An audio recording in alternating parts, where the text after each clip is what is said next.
America అధ్యక్షుడు Donald Trump తన ఆర్థిక విధానాల్లో భాగంగా విధించిన కీలక టారిఫ్లు చాలా వరకు చట్ట విరుద్ధమని అమెరికాలోని ఓ అప్పీల్స్ కోర్టు సంచలన తీర్పు ఇచ్చింది. దీంతో ట్రంప్కు గట్టి ఎదురు దెబ్బ తగిలినట్టయింది. అయితే ఈ తీర్పు వచ్చినప్పటికీ ఈ టారిఫ్లు అక్టోబర్ 14 వరకు అమల్లో ఉంటాయి. అప్పట్లోగా సుప్రీంకోర్టుకు అప్పీల్ చేసుకునేందుకు ట్రంప్ ప్రభుత్వానికి సమయం ఉంది. వాషింగ్టన్ డీసీలోని America federal circuit appeals court తన తీర్పులో ట్రంప్ అత్యవసర అధికారాల చట్టం కింద టారిఫ్లు విధించడం ద్వారా తన అధికార పరిధిని అతిక్రమించారని స్పష్టం చేసింది.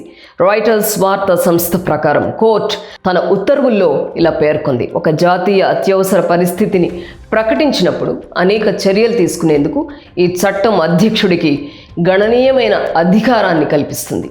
కానీ ఈ చర్యల్లో టారిఫ్లు, డ్యూటీ లేదా పన్నులు విధించే అధికారం స్పష్టంగా చేర్చలేదు. ఈ తీర్పు ట్రంప్ తన వాణిజ్య యుద్ధంలో భాగంగా ఏప్రిల్లో విధించిన పరస్పర సుంకాలకు, అలాగే చైనా, కెనడా, మెక్సికో దేశాలపై ఫిబ్రవరిలో ప్రకటించిన టారిఫ్లకు వర్తిస్తుంది.